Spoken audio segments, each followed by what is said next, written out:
तो आपको प्रेरित कैसे किया जाए?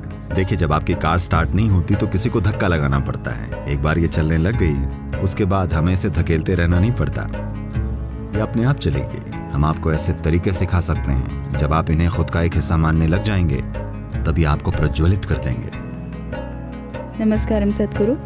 मैं जीवन में बहुत सी चीज़ें करना चाहती हूँ, पर मैं आलसी हूँ। मैं कैसे इस आलस से छुटकारा पाकर हमेशा प्रेरित रहूँ? आपको किसी के प्रेम में पड़ना पड़ेगा या किसी चीज के। अगर आपको कोई नहीं मिला तो आपको किसी चीज से प्रेम करना पड़ेगा। कोई चीज जो आपके लिए कुछ मायने रखती हो, तब आप सुबह उठेंगे। कुछ भी आपके लिए कुछ मायने नहीं रखता तो सुबह उठने की वजह क्या होगी? प्रेम कैसे हो? जब पहली बार शिव योग सिखाना चाहते थे तो उनकी पहली शिष्य, जो कि उनकी ही पत्नी पार्वती थीं,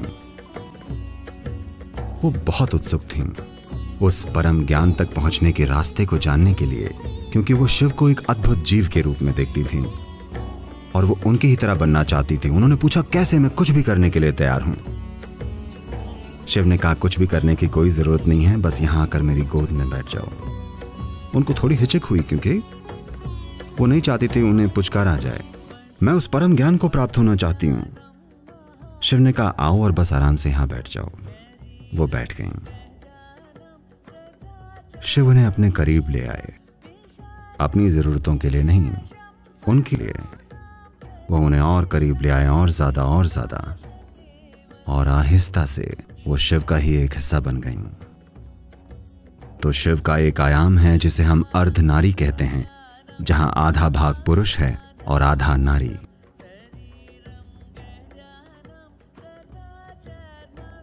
ये तस्वीरें आपको ये बता रही हैं कि that is only by inclusion, it's only by inclusion that life will blossom. समावेश से ही, सिर्फ अपने में शामिल करने से ही ये जीवन खिलेगा। अगर आपको किसी चीज को खुद में शामिल करना है तो आप में खाली जगह होनी चाहिए, है ना? अगर मुझे किसी को खुद का एक हिस्सा बनाना है तो मुझे खुद में से आधा भाग बाहर फेंकना होगा, सिर्फ तभी। इसीलिए अंग्रेजी में इसे फॉलिंग इन लव कहते हैं, प्रेम में उठना नहीं, ठीक है? प्रेम में खड़े होना नहीं, ऊपर चढ़ना नहीं।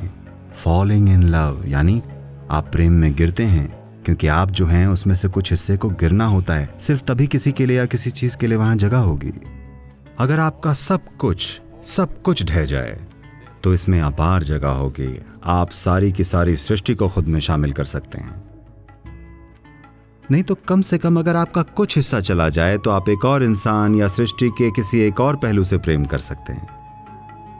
तो हम आपको खुद को खाली करने के तरीके सिखा सकते हैं। अगर आप में से एक हिस्सा गिर जाए तो वो खाली जगह किसी और चीज द्वारा ले ली जाएगी, और वो चीज जो आप नहीं हैं, जब वो आपका एक हिस्सा बन जाती है, जब आप उसे खुद के एक हिस्से के रूप में अनुभव करने लग जाते हैं, तो वो आपको प्रज्वलित कर देगी।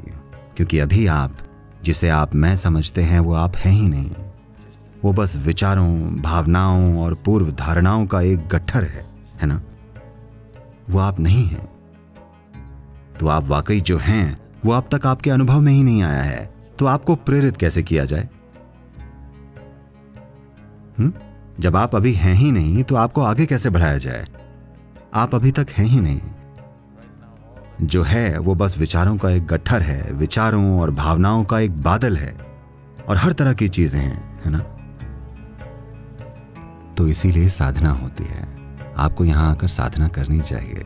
शुरुआत में किसी को आपको प्रेरित करना पड़ेगा। देखिए, जब आपकी कार स्टार्ट नहीं होती किसी को धक्का लगाना पड़ता है, ओके? एक बार ये चलने लग गई तब हमें इसे धकेलते नहीं रहना पड़ता, तभी अपने आप चलेगी। तो शुरुआत में थोड़ा धक्का लगवाने में कोई हर्ज नहीं है। हर किसी को थोड़े धक्के की जरूरत पड़ती है। बहुत कम ही लोग होते हैं जो पहले ही स्टेप से खुद को चला सकें। अधिकतर को धक्का लगाना पड़ता है, बीच बीच में एक आध किक यहाँ वहां, बाकी वो कर लेंगे।